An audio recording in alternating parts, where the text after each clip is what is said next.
2016 yil ishlab chiqarilgan gibrid bo'ladi. Pollux avtomobilimiz 66 milliona sotuvda. Hurmatli obunachilar, Nexia 2 Bag'ot avto savdoni birinchi filialida sotuvda. Kuzatamiz, 2016 yil ishlab chiqarilgan 4 tane yumshoq balon Pollux gibrid motor. Avtomobilimiz klassika taraflamaga keladigan bo'lsa, 2 qalin ishlangan zang uchun metan gazlari bor.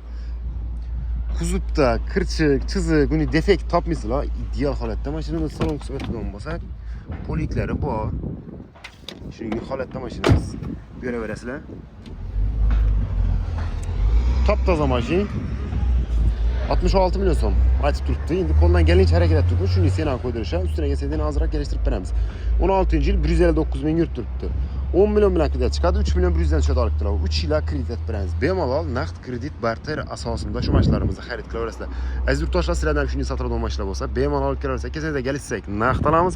Siz bilan bizga kelishib, o'rmasak sotib berish variant orqali chiroyli qilib reklama qilib savdo qilib beramiz. Kelaverasizlar, rahmat.